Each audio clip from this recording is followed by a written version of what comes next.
our current series between Immortals and Team EnVy. Before we get there, though, player of the game does go to Ninja, but it was a team victory, and Apollo does deserve an honorable mention. Yeah, the fact that he was actually providing so much damage during those crucial fights, the one where he gets a crit for 700 at the Baron, helps them get the Baron, and then also the one down bottom, which helped them get a lead and back into the game because it was off of the shots that he had after surviving from an Ahri that was exhausted. Yep, and that duo in general was outputting an disgusting amount of damage overall. And I just think that Ninja, like, played the Jace well, didn't fall behind in lane, just had a really good... that was for me. Okay. I was like, oh man. Shout out to the audience for singing Zyrene happy birthday on his birthday. Zyrene, I got you a present. I hope you like it. It's 6 straight games of League of Legends here in the Battle Theater. I said I wanted to cast more, and so there you go. Yay! Camille games. It's all great. Everything you want. What do you? What else? What champion do you want for your birthday? You got one more. Might have just enough time to tell EnVy to pick it for you. Oh man, I would really like to see. Okay, it's gonna sound weird, but I'd like to see a Rek'Sai just personally, because I know you love Rek'Sai. I love Rek'Sai. I mean, when I was on the playtest team, I was her lead playtester, and that's my baby. All right, I got it. Immortals, EnVy. It's my baby. Ban like 6 junglers. Yeah, push Dardoch all the way onto pick it. One.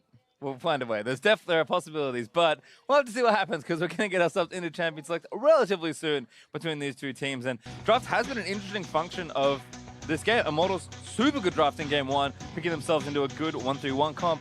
EnVy had just a super strong damage comp and played it very well. I think Immortals could have reacted a bit better, playing more of a tank and less of a bruiser in their top lane. And we'll see what happens here in the last one. Rise Camille ban for Immortals, Varus ban for Team EnVy.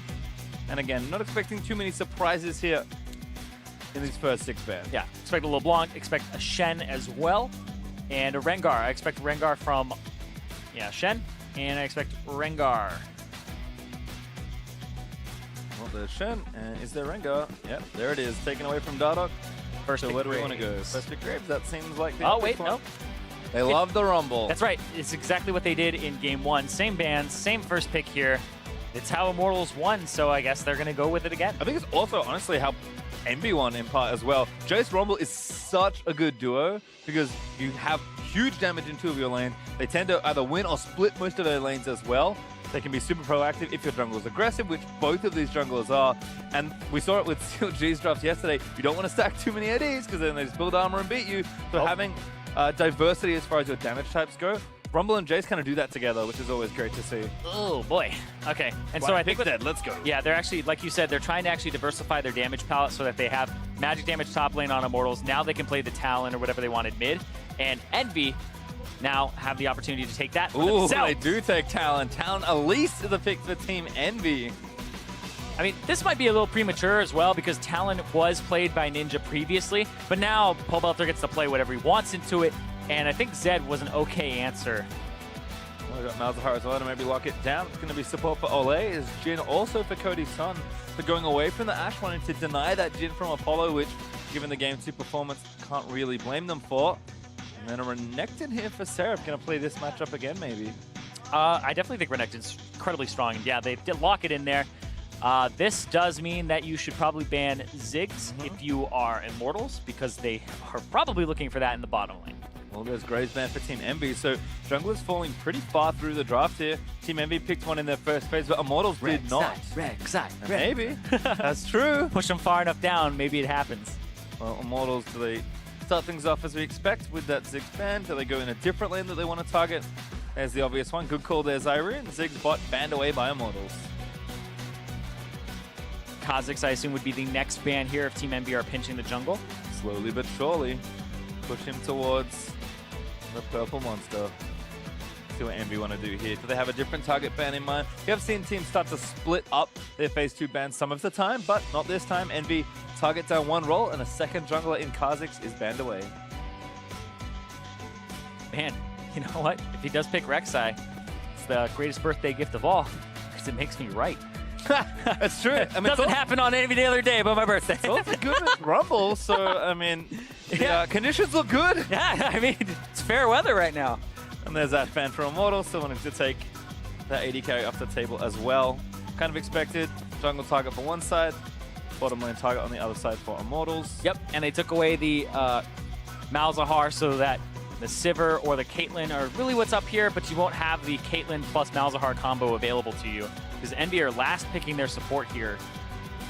Zyra again for Hakuho. We'll have to see. Sivir is the first one here, so we're probably going to have a good team fighting any carry, but pretty short range here. And again, lots of AD being stacked. I do like the Elise to kind of mix it up a bit for EnVy, but not nearly as impactful as, say, a Rumble unless Lyra gets incredibly far ahead, which is possible. But Immortals have to finish this team comp. We'll see what they want. Jace is open, so they'll take it. Pobolts are happy with that one. Should be just fine matchup-wise as well. And Ole... You get to take Exhaust, too. Yep. Super good against Assassins. One of the beautiful things of running the Jace mid, or used to be like one of the beautiful things of running Corki mid, is you get to have 2 Exhausts. So you really make the Assassins feel pretty worthless, and that they can almost never have a time to jump in. And nope, that's the next one on his tier list, most likely. The Lee Sin, it's clean, so at least I get that. Certainly good. And there is Lee Sin, Jace, the last 2 picks for Immortals.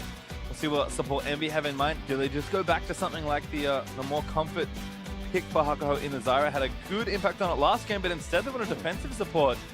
Lulu kind of the other good support into Malzahar. Of course, MF is the one for Ole, but I like this a little bit more here for EnVy, adding a bit more team fight into their composition here. Yeah, a little more durability as well that you can just throw onto somebody, because Immortals, again, kind of a tankless composition. The jungler will eventually go into tank with Lee Sin.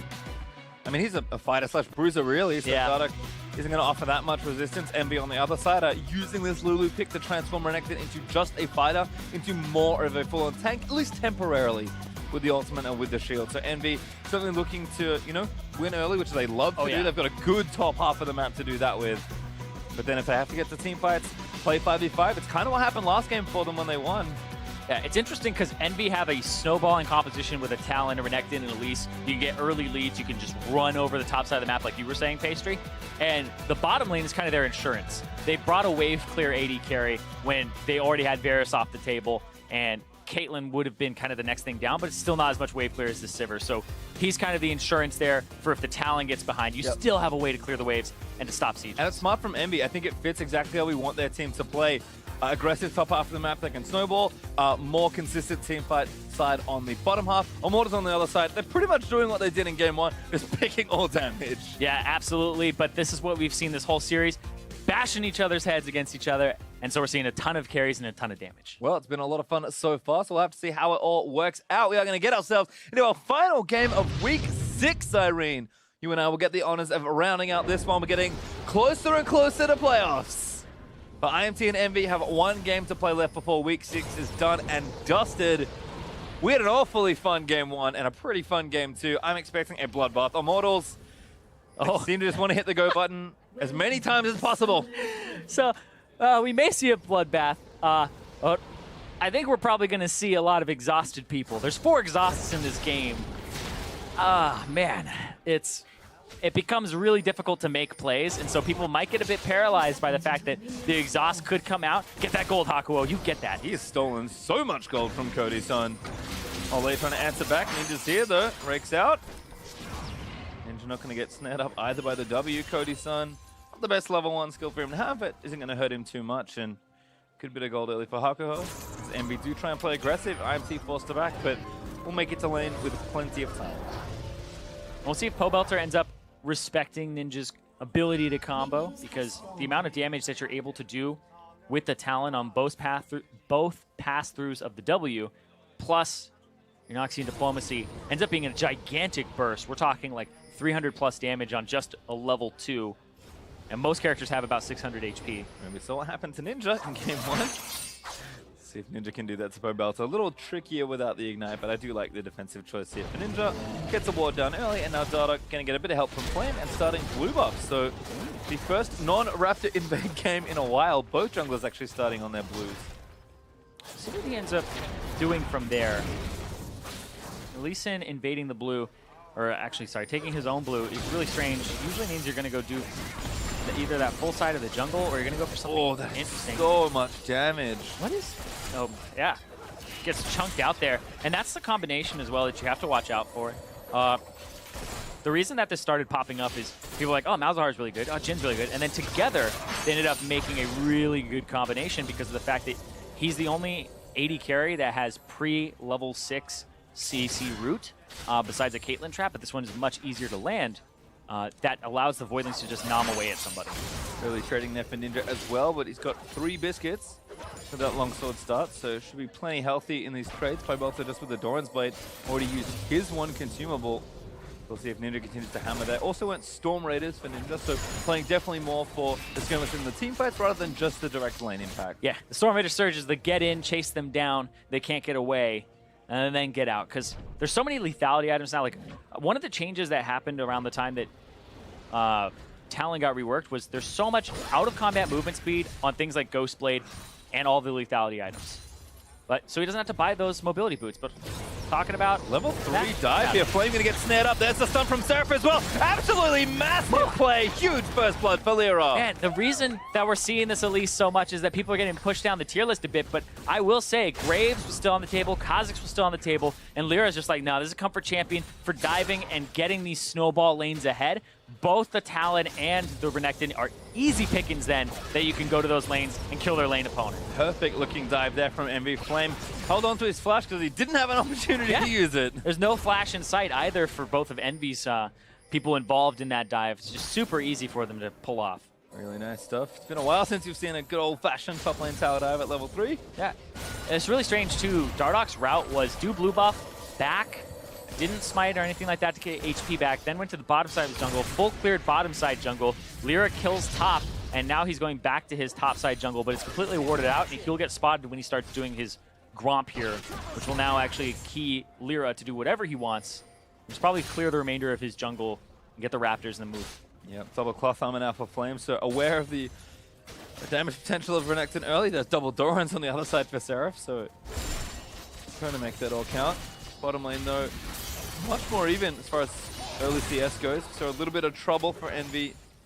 Taking too much damage from Jhin Malzahar, but should be a pretty straightforward lane for Apollo and Hago. Only really just need to get things pushing. Kodi-san and Ole, not the same super strong duo lane they had with the Ashe MF, really able to bully out early. A little more finesse required to get some damage done. You don't just kind of spam your AoE at. Hello. Dardoch spotted. Does get himself over the wall. Lyra's going to chase. He's got the red buff. Huge going to miss from Pybelta. Just so much damage. Ninja over the wall though first. He's going to get himself Thundering Void back over. Pybelta going to go down though. Great combo by EnVy. You can't keep him out. He's just going to hop over. He's going to flash over. He's going to keep getting in there.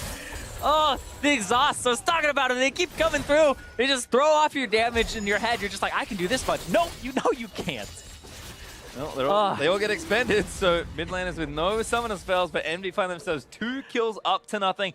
1,500 gold ahead at 5.5 minutes is real good. Dardoch going to look towards the bottom side of the map here. Something needs to work. Exhausted down onto Apollo. That snare did not connect. And now another dive for Flame here. He's going to go down. Lyra tanking for as long as he can. Needs to repel. Doesn't have it. It's a trade there for IMT. I wonder where the repel was there. Possibly on cooldown, maybe close the gap or something along those lines, because that just looked like, oh, kill that didn't have to go over, but they blew a flash on Lyra, blew a flash on Flame. Lyra's was from before when he went over the wall at the Raptor camp. But then immediately, like, he almost died, and he's like, nah, I'm going top. Boom. Still actually just being present on the map, caring more about his laners than his own jungler CS or any of those. Yep, he's got mobility boots. He's keeping up decently in CS, but he's on a mission. Looks like EnVy are just going to maybe even try Snowball Seraph as fast and as soon as possible. He is the 20 CS ahead already, as we'll watch this one again from Lyra. Yeah. Flash the Cocoon. And yeah, plenty of time. He must have not had it then. Unsure. But down bottom lane, Apollo, the root didn't land because he actually hit his spell shield in that time. So, not able to get caught out there. Smart stuff from Apollo, and actually dodge the gank. Kind of chunk out Kodi-san. Immortals don't get nothing there. And it's EnVy that's dictated every single play in this game so far. 3-1, still up in kills and up in goal, but that one was just a trade from maybe a misplay from EnVy. Yeah, Lyra's actually a surprisingly good jungler. Dardoch talked about it before game 1 in that little play that we had, a little sound on tape. And he was talking about how Lyra, you shouldn't underestimate this guy. He's actually a good jungler. He's actually quite good. So right now, looking for another dive. The Elise, he's just trying to take over the game. There is no hesitancy here. They are going. Oh, Ninja straight in. Good silence there from the Malzahar. Cody-san gets one, but it's going to cost him his life. Ninja is going to go down as well. What? Shield! Shoot! Oh! Silence is enough. Olay snipes him. Oh, that ends up being 2 for 1. There is no hesitance there at all. Lyra, again, no repel. Gets targeted by the turret, doesn't drop the aggro. If he dropped the aggro, it still would have gone to Ninja. But that was just way too aggressive. Yeah, and EnVy might be playing a little too far forward. I did check. Lyra just didn't hit repel in that gank. Had it. In the top one? In the top lane, yeah. Oh, God. Just didn't use it. What? That's like that. Okay. I don't know what to tell you. Man, he's a mixed bag. I'm like, man, he's playing so well right here. He's got to have it, right? Oh, his silence for just... Yeah, Olay played that so well. Just barely. Just barely. That silence duration had just almost come off. We got more action. No time to analyze. Hakuho. Exhaust maybe going to stop it all. Blue block there from Apollo. Silence again. Yeah. Things can't chase though. I don't know if they were expecting that because he's actually maxing silence first. He's got 3 points in Q. Sometimes you put it into the W for the extra damage, but it's that silence duration that actually goes up every rank. And so it was just enough to get him a kill on Lyra. Really nice stuff there. Olay, a little unconventional, but making it work here. Defending well. 7 kills already in 8.5 minutes. We're on track for the bloodthirsty game I was kind of expecting, but a blue buff still here from Lyra. It's going to be nice stuff there for EnVy. Yeah, it's interesting as well because when we're talking about Olay, it's like you can probably leave Malzahar up against him because he's not going to pick it, right? We talked about this series. He'll pick something like the Misfortune if it's up. He'll pick the Morgana, right? But turns out that Olay, not a bad Malzahar right there. Landing those Qs. I think in general, Immortals are finding kind of a combination of the meta stuff and then their personal style and getting it all together. Flame's Rumble is a good example of this for me, where it's a strong meta champion and enables Flame to do what he wants to do, which is try and carry. It was talked about at the start of the day today, where the meta seems to be play what you're good at, but still respect the meta, because comfort and the difference between the comfort is worth so much, and the difference between the champions in tier lists, like, oh, this is S tier. It's like probably just LeBlanc. The rest you can just piece it together and it'll work out. Yeah, LeBlanc, Varus, but that's kind of it. Yeah. As far as the super strong champions goes, Ninja getting harassed down by Pobelta, going to grab his blue buff, but impact hasn't really been felt just yet for Ninja. Had the one roam down bottom lane, but got himself killed. Only able to really leave lane once. Pobelta's doing a good job keeping the lane shoved in and anchoring Ninja to his turret for as long as possible. Yeah. I mean, it's hard for Ninja to really get too much done here up against Pobelta because the Jace, the running the exhaust will stop him from all-inning. And then the Jace also does a gigantic chunk of damage. And if you walk up to try and CS it all, well, he just actually punishes you. You see Pobelta having this wave kind of push back a bit. Good rake there from Ninja. Creep, but Pobelta slaps these down. And again, able to leave the lane very quickly if he needs to. Dardoch still back in his bottom lane. Had an awful lot of attention here from Immortals. They're just going for a clear. Just sweeping out the area, making sure that they get rid of all the control wards in there. One was in there and actually just got replaced. So he's going to take this, and it's Mountain Drake that's on the table. Might want to take it. Just going to maybe make a play in bottom lane first. Dardoch lining up for a tower dive now, but control ward's going to spot him. He'll take that down. Wasn't there before. That's the one that got replaced. Now EnVy know the threat is there. Dardoch, though, just going to get some deeper vision down. Doesn't need to rush this play. Yeah, watch how back these guys play. They're like, nope, nothing happening here. No possible gank, because they have nothing. It's like it's actually completely dark bottom side of the jungle for EnVy, and they can't see anything. And Lyra's going to make a play on the top half, and look at that. Flame's like, nope, I'm out of here. It's the correct play. Spots it this time. He's still behind 20 CS. Seraph is doing a nice job with the early assistance from Lyra bullying this lane, but I mean, bottom lane's up for IMT. Dardoch's been applying a lot of pressure there as well. Mid lane's the even one as far as that CS goes. And again, Pobelta's just happy to play back and farm because he knows that if Ninja doesn't leave his lane, it's not going to do too much. Yeah, it's definitely where both junglers are playing to. For the top side for EnVy getting the dive, and the bottom side for Immortals where they picked up a few kills early on. Hakuho again taking that damage. So much silence DPS under Hakuho. Olay nailing those skill shots time and time again. And again, just chilling out. Has everything available. Maybe look for an all-in here. I think Immortal's going to try and press for a play. Dardoch on the wrong side of the map for that, though. Seraph roaming down, seeing what he can spot. Actually got a very deep, very deep wards into their jungle. And it looks like a roam from Ninja. It's just a bait. Feints going down bottom lane. Instant call from IMT, so Cody Sun and Olay back off. No need to overcommit there. Nope. Pobelter interrupts his back to continue to deal with Ninja. It's not a cannon minion wave, so Ninja will clear this out. Actually has superiority in mana, so Pobelter, yeah, he's actually just kind of suffering here. You know, again, we had those 7 quick kills in this game, but IMC playing a little slower now. EnVy starting to find some more pockets to make plays in. Ninja, with the blue buff especially, was really shoving down the lane. I think maybe there's some gold discrepancy. No, they actually both have a lot of gold to spend, so it's not that. Dardoch down bottom. There's the Ole flash ultimate snared up as well. Hakuo not going to get to ulti, but he does barely. Kick's going to get him out to safety. Has to flash, but he gets out. Oh, man. Is the kick for the execute there, but he's locked up, I believe, during that time by Ole. If he's not doing enough damage in that time and not even getting behind a rooted target, then that's an issue. Ruining his reputation about that cleanly sin. I mean, he might die there. Oh. He's bled. Oh! Talon is sniping him down. That was an insane amount of damage, actually. It actually does so much. That's one of the things that I think is giving people an edge with Talon, is they don't know how much damage it's going to do when he gets the 3 and then it bleeds. It's a significant amount of damage when he has the 3 wounds and the auto attack behind it. And Dardoch, it's just looking a little rough for him. Although Pobelter might be able to trade one back. Exhausts are traded. Ninja, good flash. Whoop, and then he gets out. Able to zip away. There's plenty of walls to get to. And now EnVy converged with 3 and strong onto this outer turret. Going to try and take the bonus goal for themselves. Ole and Cody Sun trying to AoE it down. Pobelter going to come down, but he might be a little late. EnVy teleporting down. But here's the teleport from IMC. Cancelled for both. And everyone walks away. Yep, still pushed them off the turret. Got the Sivir ultimate as well. Seraph looking top up against Flame.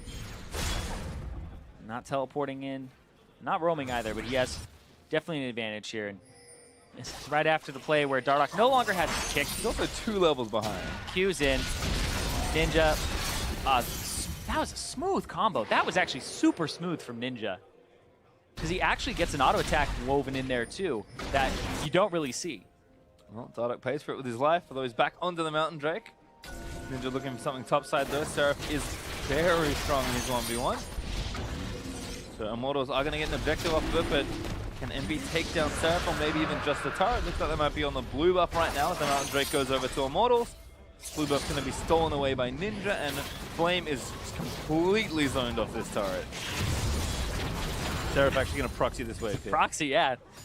He's playing as if it's already gone. First turret has not gone down yet. It's an early lead for EnVy. We talked about in Champion Select, the top half of the map, the Renekton, and then also having the Talon. This is like Snowball City. You want to play towards your top half of the map. You want to get them rolling.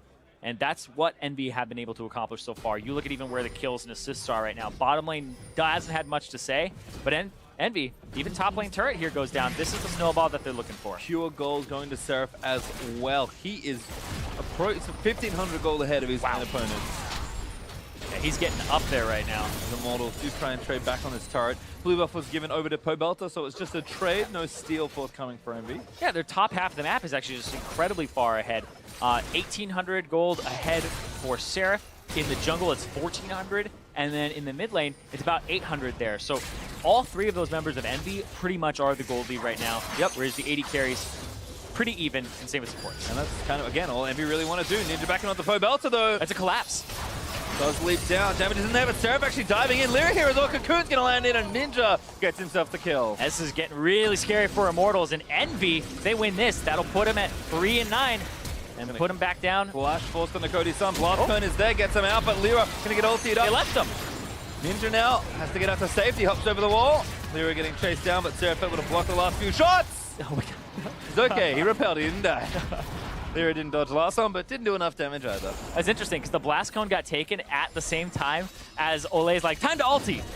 Maybe could have killed a person or 2 there, but everybody got out of dodge. Desynchronized just a bit. EnVy will hold onto their lead. I feel like the top half of the map is starting to come alive here for EnVy. Just such a good dive on the Pobelter. Yeah, I like this. Ninja pops the ulti that also pushes the minion wave up because it kills that last one that's up there. So they start taking some turret shots, then the flank in, and then here, a little bit caught out. Cody Sun over the wall. Has to get away from Hakuo and Apollo. Then they go over, and it's like, wait, guys, I swear. Maybe could have, but it was still very risky to do so. Yeah, Ultimate not going to pick anyone up either for Jin, so play dissipates, and it's just the kill on Support Belter that they get. No extra turrets taken for EnVy, but now Ninja is topside, looking to maybe get some damage done onto Flame. This is pretty tricky for Flame to deal with. Already having trouble with Renekton. It's not going to fare much better with Talon. Yeah, not much better at all, especially with all those armor penetration items, the lethality. And this is what you do with the Talon. If you're trying to play it in solo queue, even if you're top, I mean, he was one of the highest win rate top laners. Hold on. Caught here by Lyra, equalizer down for Flame, but Pobo's going to get jumped on by Ninja. Too many people for EnVy to kill. Hako takes out Dardoch on the other side. Lyra looking to line up yet another cocoon. Just get some auto attacks down. EnVy instead going to start sieging. Yep. And if you're playing this Talon, you just jump over the walls, you take control of a side lane. Don't stay in that mid lane, because that's just where you get to other lanes roaming. And then when you play to a side lane, you cause pressure, and then you can take over the jungle. And if there's any fights or skirmishes in the jungle, you have ways in and out. Looks like we might have found EnVy's early game trying to take this turret down. Terra for the 1v2 situation as the TP's coming in. Now 1v3. Has to run out from under the ultimate. First bullet's going to tag him, next one's going to miss, and Seraph is hogging all the walls, able to dodge out the rest. Flame canceling the TP to help out. And it looks like Hakuo and Apollo on this mid lane turret, and they're going to get that second outer turret here, which EnVy had already claimed the tier 2 top. Yeah, that's 3 turrets now to nothing there on the Immortals side, and EnVy's early game is snowballing out of control. They have 6,000 gold ahead at 18.5 minutes. And we've seen a lead similar to this from a composition similar to this as well. And it needs a little bit more before you're comfortable. But when you hit that point, about 8,000-ish, you're definitely taking over the game. You're able to get those Barons quite quickly. And also, the fact that Immortals got that Mountain Drake first is kind of a godsend to them, because it definitely would help EnVy so much. And it also helps Immortals a lot with Jace. If Jace ever gets to a point where Pobelter is able to get to these turrets, or if they're able to look at a Baron, then it's so much more damage, and you're able to actually shred it and get away back into the game. Well, EnVy gonna go back, spend their gold, and reset the map once more. I've certainly given a lot of credit to Immortals this weekend for how well they played cleanly once they've got a lead of this nature. EnVy, certainly a team that looks pretty lost in some of the mid-to-late situations, but if they can execute well here, it's a big boon for the team, and of course it'll give them the win in the series. Yeah. EnVy, of course, they went 3 games against FlyQuest, so I want to talk about these two teams in their games or matches this week, because they went 3 games against FlyQuest. They played Mordekaiser, were thrown for a little bit of a loop against EnVy. EnVy dropped that series, but it still went to 3 games against one of the top teams. Now, they're game 3 right now up against Immortals, who were 5 and 6 in the standings. And if Immortals lose to EnVy, Immortals will have lost to Liquid and EnVy, who were the 2 and 8 record teams, the tied for last place teams in the NALCS, and that does not bode well for Immortals at all. That actually is a big red flag. No, if you're Immortals here, sitting at the spot you are, kind of in playoff contention just barely, you're looking at this week saying, these are the easiest points we're going to get for the rest of the season. So O2 is a disaster in so many ways, and for EnVy, it might be the momentum they need to push themselves up. They might not make playoffs, but there's still a chance, and you know, the only way to do that is just keep winning. Yeah, but if you're Immortals, you're actually, like you said, in playoff contention, but there are teams catching up to you. Echo Fox now have a 5 and 7 record themselves, whereas Immortals are at 5 and 6. They lose this, they're tied with Echo Fox, and then Phoenix won another game, and then we're seeing all these teams kind of jockey for position up a little higher, so Immortals risk dropping down. Flash ult there from Olay. Ninja going to get snared up by the Jin W. Dada kicks him right this time, and Cody-san collects a freebie. Well, they're going to trade it for this Drake. That was he was kind of trying to provide pressure on the side lane. It's not wrong to do his Talon, but if you get caught like that and you're not up against the wall and have your escape routes, that's the easiest place to kill the Talon. He can't jump off the map. He can't use that one. Did get the turret out of the deal before, but overstayed a little too long, trying to get the wave pushing back in their favor. EnVy, though, still holding firm with a 6k lead. Apollo, much easier for him to just take down these waves and get them pushing in the right direction. Yeah, and I definitely think Ninja made the right decision there. Like you said, was going after the turret. Now has a QSS, so that won't happen again to him in terms of just getting locked up and destroyed. And that's really only the CC on Immortals that is good for hard engaging. Cody-san can ulti and maybe get a W afterwards, but that's stretching there. That's like throwing down an equalizer and a Nami wave type hard engage. Those are just multiple soft engages. So Dardoch had to go for a kickback as well, I guess. Seraph is still firmly ahead in this top lane. But the team got the Black Cleaver. Now Spectre's Calus is starting to maybe itemize a little more defensively, but as far as 1v1 versus the Rumble goes, Flame has not a whole lot to say about that 1v1. Will be impactful in team fights if you can position the equalizer well. He's got a Zhonya's, And of course, that Haunting guy is building into the Leandries, so he's approaching kind of some relevant points for him, but maybe should have a 3-lane pressure if they want it, or maybe if they group Seraph like this together, they can get some sort of 4-1 going, because I can tell you Ninja ain't leaving the side lanes. He's not leaving these side lanes until something happens that really requires him there.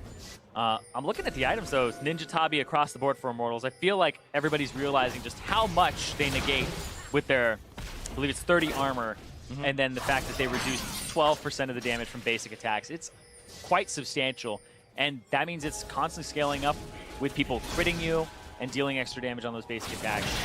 Even 80 carry has it with Cody's son, and it's just apparently so good that Flame, even though he can play from a distance, is still taking them over his Sork shoes. Yep, and EnVy do need to press their lead, kind of for that reason. Talked about the team fight insurance with the Sivir and the Lulu, but IMT, despite having no pure tank, although Dardoch is itemizing pretty defensively, given that he hasn't had a superstar start to the game. Yeah, it definitely becomes quite easy to shred through people like the Lee Sin. It's strange. It's so strange because like you'll play Lee Sin and you'll buy exactly the same items as like, let's say you're playing Maokai and you even went the same build. Not like Sunfire Cape or anything, and you just went the same build. It's actually going to feel like you're way less tanky because you are. Yeah. Stat-wise and abilities to heal yourself. Absolutely are, but EnVy make a gutsy Baron call here. You have to maybe try and finish it. Ninja hops over, looking to run interference. Baron, he's going to go over to EnVy. Dardoch not in time to steal it. Ninja going to just 1v1 him instead. Sivir flashes over, but he doesn't land it. EnVy trying to disengage successfully. Ninja tagged by the Q, but Dardoch, he's booking straight out of there. Almost went down there, but Ninja did the right thing. He jumped over the wall and played interference and made sure that they weren't able to pick it up. Now has the ability to clear out this minion wave. Very quickly, actually. Oh, gotta get out. Oh! Once Dardoch went a little too deep. Actually, he's just using everything to get over and try and chase a kill down. Ninja, he's the one that can really chase him down. There's one wall. Looking to maybe go up another. Pops a Ghostblade, finds Flame. Equalizer down. Ninja gonna go over that wall too? Flame got snared. Ninja, he there does dare. Zondia's now popped. Lulu ultimate doesn't get the knock up. But Flame, he's gonna get caught out of position. EnVy chase him all the way down. Yeah, and this red buff's about to come up too. Maybe they'll take that on their way out. There they will. And then they're going to look at that bottom wave. Ninja back to split pushing. Yep, big wave. Actually, EnVy might just join together here. Seraph's going to go back, spend some of his money. But Baron up here should leave EnVy a lot of options to push down. And top wave as well also has to be dealt with by Cody's son. EnVy starting to build a huge lead. Like one more turret and they're 10,000 gold ahead. Yeah, I like the call. Exactly what they need to get this composition even further ahead, snowballing. And now you look at Immortals, it's not really a wave clear comp at all. It sucks to deal with these melee minions that are buffed up by the Baron buff. And so they're just going to take all these outer turrets. There's no more outers or inners right now for Immortals. It's just those turrets that are guarding the Nexus and those inhibitors. Love the guts there from EnVy just to make the big call. And EnVy, they've certainly got a lot of heart. If we can take nothing else away from this series, pretty much like all their success in this series has looked like just very strong Baron calls, committing to it as a team, doing it together, and looking really clean while doing so. It's not like, it's not random situations they're finding him in, but they're taking the riskier path, and it's been paying off for them here, because in game one, they were just floundering. Yeah, and I think the interesting thing here for EnVy is when they play snowballing lanes, and there's a good early game for Lyra when he's playing something like the Elise that can dive and it's super easy, even if it's not exactly like quote-unquote meta like Raves, Rengar's here, etc. It's working out because he gets the Renekton ahead, he'll help get the Talon ahead, help get some pressure there, and then he just takes over the jungle. Dardoch 2 levels down, pretty irrelevant this game in terms of pressure, and Lyra's just been complete opposite. Highest kill participation on his team, he's been doing work, and this guy, Seraph, highly praised him and said that this is the best jungler he's ever played with. And some people were like, oh, you know, what are you talking about? Lyra's actually been a silent performer. The record of EnVy does not actually accurately reflect Lyra's performance. No, and they've just been on the rise in some ways. Early games have looked good, starting to convert that a little better. We'll see how they close out this game, because the Immortals are backs hard against the wall right now. Yeah, if Lyra gets those repels down and doesn't give up early kills, then he's good to go. Had to bring it up. I do. I mean, we never criticize people, so. That's true. I'm just kidding. That's not true at all. I mean, Immortals, I hate to keep repeating it, but when they are behind, it looks rough for this team. It's not even just like they don't know what to do, because I'm sure they know what to do. Just something in there mentally for this team. It just feels like they... Well, it feels like Flame just keeps split pushing. Dardoch keeps going for the same play over and over again. It's kind of like the definition of insanity. Yeah. Where if I keep split pushing and I keep trying to make this play, eventually it'll work out. It actually just makes him fall further behind. Yeah, and the thing is, you know, when you're ahead, there's a great things for this team to do. Yeah. Flame's really good in the 1v1. Dardoch is a big playmaker for this team. Yeah. But when your tendencies don't change based on the situation, you're going to look a little like this, as Lira does ridiculous damage to Flame just there. Exactly. I was talking about it before, where Flame's default is to go to a side lane, push, get farm, regardless of if he's ahead or behind. When he's ahead, it looks way better. Oh, good. Ole's going to try to ult him as soon as he comes down. Oh, yep, there is the ulti. Ninja, though, going to try and assassinate him instead. Spell shield's off, but Ninja has to keep running away. Flame forced to burn the zone. Just good shots from Cody's son. Does deal damage to Ninja. Not enough to take him down, though. And EnVy still broke the bottom side of the map, so Inhibitor open for them to take. They're going to fall back and get the Cloud Drake here. Yep, Inhibitor also open mid, so they have the mid and the bottom side of the maps completely open for EnVy to go towards. And Cloud Drake, quite good for Talon. Talon has so much out-of-combat movement speed from, in fact, he'll get 20 from the Yomus, 20 from the Edge of Night, and then he'll also have the 2 Drakes, which give him 50 more. So we're looking at about 90 out-of-combat extra movement speed for the Talon. Moby Boots, who needs them? Not this Talon, that's for sure. Not at all. Lira, good equalizer. I like the diagonal equalizers that go big to small, because then they have to walk either over it completely. And most people's tendency is actually to let the equalizer herd them into a point, into a wall. And it's great. It actually covers a lot of distance and covers options. Well, EnVy looking like they want to take everything here, as Ninja's actually moving to the top lane. He's the best 1v1er right now, so it makes sense to move him into the side lane where you expect the most resistance. But EnVy, again, just going to guide these minions down. They don't have Baron buff anymore, but it's back up in a minute 40 if they want to try and take it. They are so far ahead that they should be able to walk in and just brute force a fight. That given the advantage they have in gold, they should be able to win it cleanly. Immortals have to find a few miracles in a row and play some real good defense. They're going to keep this game afloat for themselves. The defense has never been Immortal's strength. No, it hasn't. Lira, though, face check is going to maybe give them something back here. Ooh, Voidling making it a little tricky as Ninja diving in. Goodbye, Ole. And now the Wild Growth from Lulu's going to let him just keep going. Dardoch's the next target. Pobalto a little late to this one. Ninja just keeps hopping over. He wants to kill everybody, but he gets exhausted, flashes himself out of the way to safety. Equalizer committed. Hakuho gets slow, but he does not fall. Yeah, it's just Ole that goes down there. Baron up in a minute, and now it's time to reset the map. Start getting little things that you can. But they have complete vision control here, too, for EnVy's side. Lyra staying out in the map by the looks of things. Takes the Honey Fruit. They will need to get some recalls in. Hakuho going to go back, get his health, replenish those ward charges, maybe pick up a control order or 3, and set up for this next objective. Immortals should know where they were going, but what can they do about it? It is so tough when you're this far behind to do anything other than make a miraculous-looking play. Dardoch, if you've got a Baron Steel in you, now is the time to use it.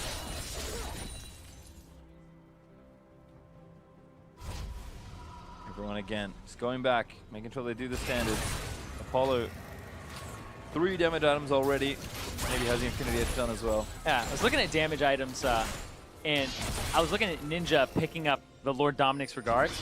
And it'll shred the 45% bonus armor penetration. And so I was like, okay, how much armor is there really? There's actually a substantial amount of armor with everybody buying Ninja Tabi. If you just look at Ninja Tabi and say that 45% is basically 50, it's so close. Just for the sake of math, you're actually getting about 15 armor penetration off of everybody who has Ninja Tabi. That's their only item. So it's actually a really good purchase here for the Talon.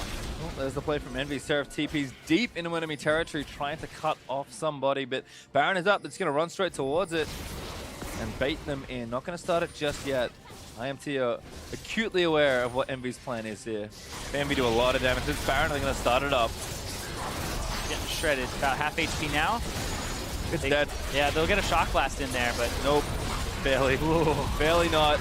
Oh, he closes down. Seraph locked up on the front line. Ninja Flame in the back. Assassination. Flame just dives straight in. Look at the Hakuho and Apollo, but Apollo flashes over the wall to live. Lira now diving back in on the Pobalto. Seraph is doing so much damage. Flame goes down to Hakuho. Seraph going to look for Pobalto. He gets kicked over the wall by Dardoch as they're still trying to chase him, but he takes down 1. Crocodile's going to slay 2 more. Oh, he gets hit over the wall by Dardoch. Dardoch wants an escape. Dardoch even has flash there, but he still gets killed, and then it gets Pobalto killed on top of it. Don't have enough damage. EnVy just too far ahead. Gonna guide the Baron up minions into the only vulnerable spot left. Might end the game, might just take 3 inhibs. Whatever they decide, Immortals are going to be one and a half feet in the grave at this point. Yeah, almost there. Almost there. Almost there for EnVy. EnVy looking for their third match win against Immortals here. Gonna look for it. Immortals this week would have looked so promising for them. Seraph goes down though. Little too aggressive from EnVy. Cody gonna save it? Oh, Lyra goes down as well. Cody's son doing the DPS. Oh, now the TP in from Immortals. There it is. IMT's gonna try to turn this around. Doesn't have an equalizer, but he's awfully speedy. Hakuo trying to slow him down, but misses. Apollo burns the ultimate and just turns tail flame. Gonna get a turn around and gets Whimsy down. Wild Growth used and he's gonna die. Hakuo gets a third kill. Oh, this bottom lane is so consistent from EnVy. You can play to the top side, and it just does so much to get all these kills, these turret dives, etc. But you have a deathless bottom lane here, incredibly consistent. Hakuo plays this really well too. Watch Flame jump into the back. Hakuo is like, okay, I Whimsy him when he turns around, then they just burst him out, and Apollo gets over the wall as well. That's where he blows his flash to heal to stay alive. Ninja pushed Cody's son out of the fight, and Cody is the damage on Immortals right now. He's 5-1-2. He's actually doing really well for himself. The issue though is everybody else is struggling. 1-5-1 for Flame, 1-3-2 for Dardoch, 0-3-1 for Bowbelter. It really is Cody's son is trying to put the team on his back, which is not something that people were expecting. No, and we'll see if it's enough here for Immortals because they are still far behind with a minute left on the Baron buff. Super Minions pushing top lane, a Mountain Drake up for EnVy in 25 seconds, and two very vulnerable inhibitors. Exactly. And I feel like every time a team fight starts, Ninja is just going to lock onto Cody's son and go straight after him. He has the QSS to deal with Olay trying to lock him up, and then the Malzahar will really contribute the exhaust, and then you can just use your ultimate if you're Ninja, wait out the exhaust and re-engage. I mean, a lot of the reason Cody's son is doing so much damage because he doesn't have a defensive item. Yeah. So it's a pretty. He's got ninja target. He's an easy target. Okay, that's true. He's an easy target though for the Talon. As EnVy looking to shove this down. 40 seconds left on the Baron buff. Seraph doesn't have it though. Who does have it left on EnVy actually? Yeah, lost a couple of members there. There we go. Looks like Apollo and of course the Deathless bottom lane still has it. So they're going to stick together and try and take this one down. Seraph moving over, making sure they have full 5-man pressure.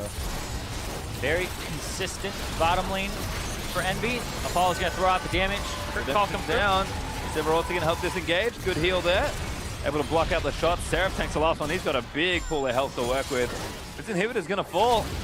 Baron buff not up for too much longer, but EnVy might just have enough time to take all the inhibs.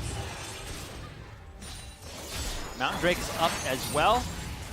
And this inhib looks like it's probably going to go down right here. That's 3 inhibs down. Just enough Baron buff left. Pobelta may be caught. Seraph going to wait the ultimate from Olay, but Lyra leaping forward to try and take somebody down. 3 inhibs down now. Lyra falls back down, but he's safe.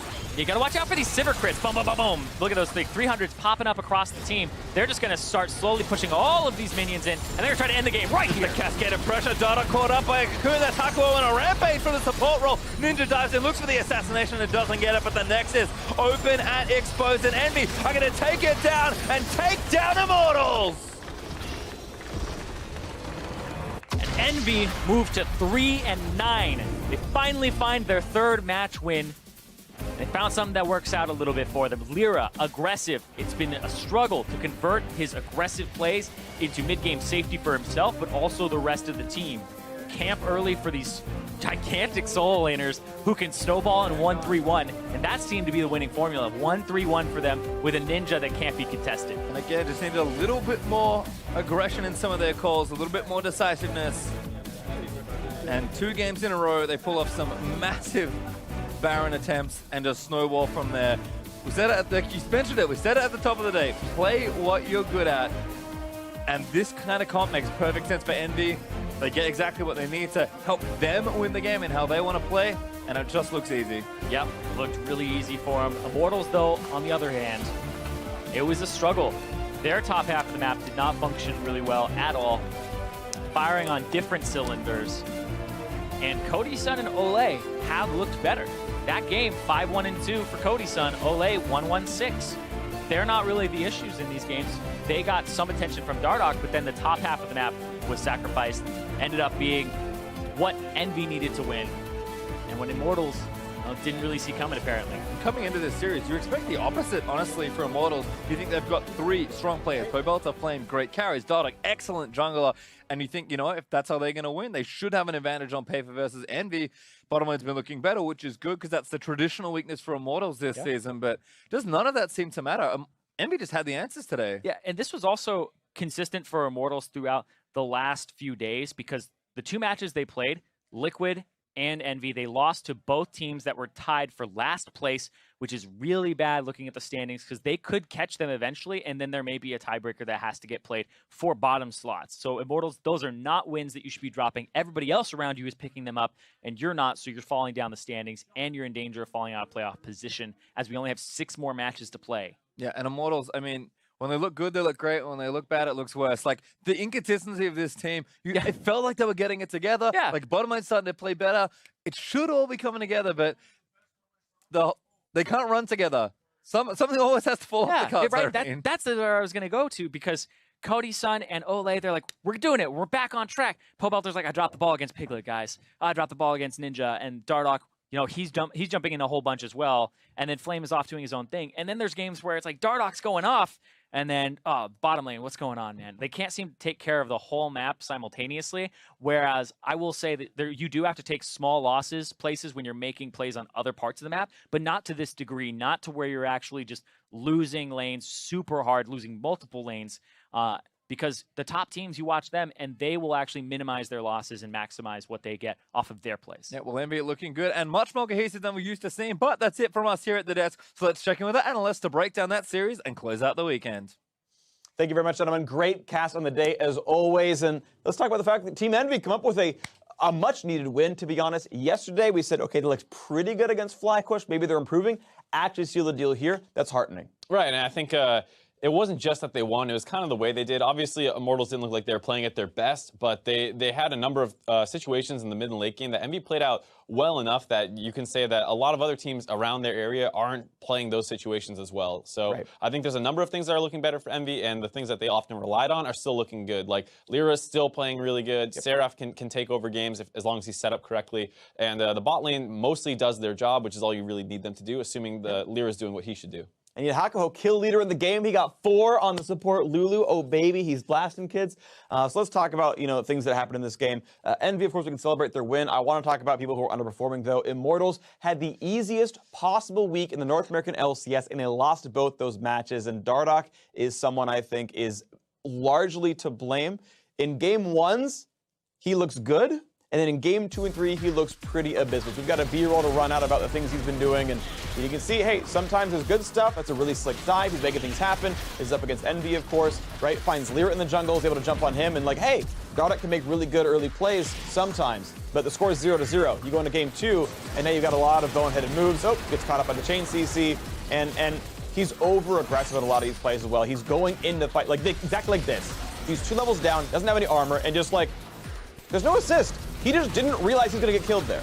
Right. I mean, part of that can be due to champion unfamiliarity. You can say, like, how many people have played a ton against Talon? Well, don't make that mistake. He plays solo queue. I was going to say, probably a bunch of people in solo queue, of course. But in a competitive environment, like, either way, he shouldn't go take that queue. Like, what are you hoping to get off that? Are you really going to instigate him? I think his ult was down. I think he just used it in a play bot lane. So he's a player that we often talk about maybe having tilt issues or something, but I think a lot of this, it didn't look like he was super tilted this game. It just looks like he might have an issue keeping up his energy over the course of like a series where if things aren't snowballing really hard and he can get really amped up about the win, if it is a little bit of a slugfest like this series was, and even the Team Liquid one, it feels like that might drag him down a little bit. Yeah, definitely. So we'll see if more of this can start shaping up for Immortals. Like, they came into this week with a pretty solid record, and of the 2-week break, we're wondering, what can they do for themselves? Turns out they didn't gain a whole lot. Looks like they regressed a little bit, and maybe Liquid, maybe EnVy start moving themselves up. So we can start going back to singing EnVy's praises. I wanted to get that Dardoch dig because I feel like he deserved it.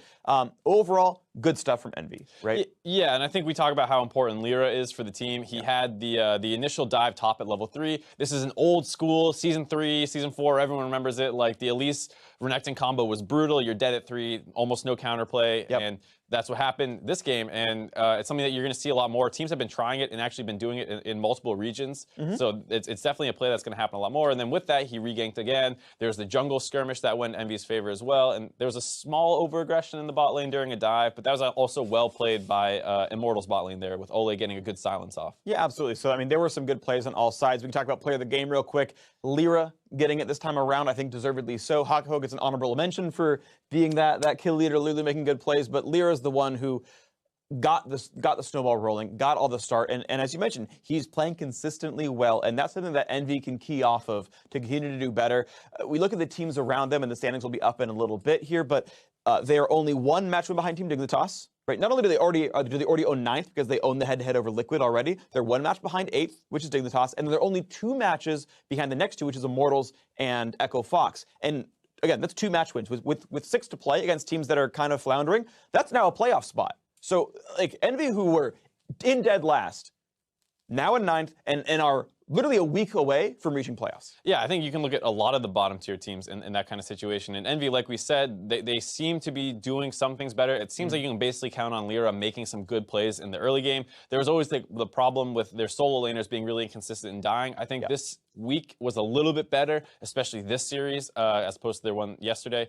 And as long as they can keep up this kind of, you know, not super clean play, but against the other teams that they're competing to get out of relegations with and potentially into playoffs, none of those teams are playing that cleanly. So I think with this level of play, they might have a chance. Yeah, and that is the thing, is you, as you mentioned, inconsistent solo laners, Seraph and Ninja, very often just get into really stupid scenarios. Ninja had it controlled the last couple of games, and that was good, but we saw yesterday, like, Seraph got solo killed as Rumble against Nautilus. Like, you can't let these kinds of things happen, and if this gets cleaned up, I mean, as with any of these teams, right? Like, these are, you know, challenger solo queue players. We know they can be good enough. It's just a matter of not screwing it up any farther than they have been, and you just kind of hope for the EnVy fans that they start seeing the better version of this team. Yeah, and I think it seems like potentially the meta is moving a little bit in their favor. I think a lot of the players on this team like being playmakers, and you see playmakers in the jungle, top, and mid lane right now. Even though Lyra's talent has left a little to be desired for a lot of us, I think. Right.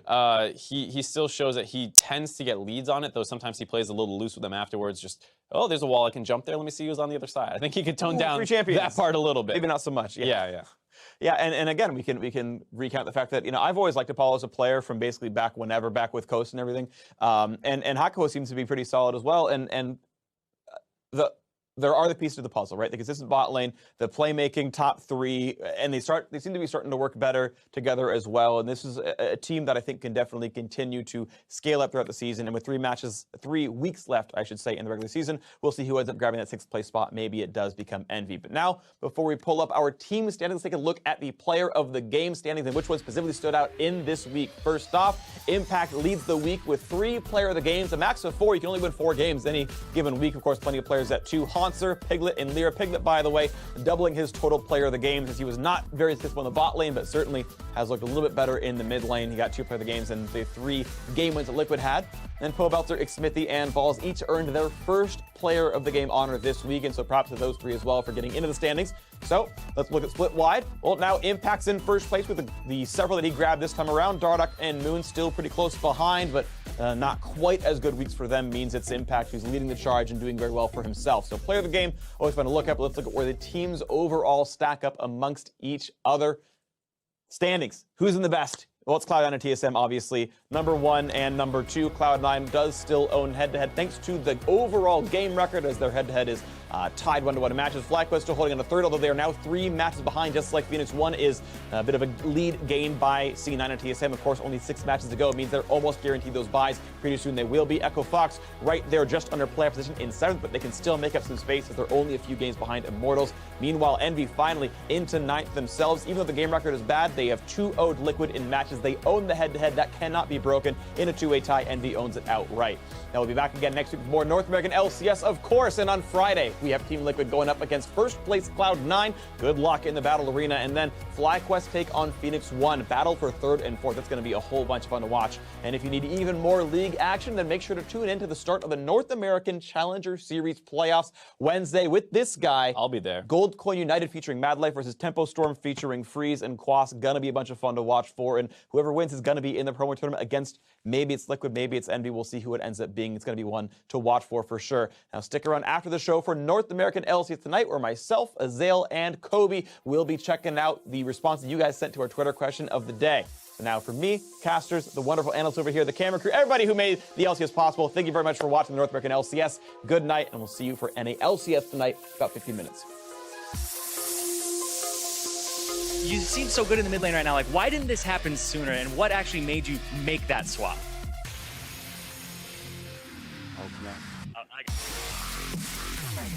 Oh, who's the better mid laner? Faker, for you. Looking for Matt Dodder, flashes straight in and blows Matt apart. Ringer. Nice.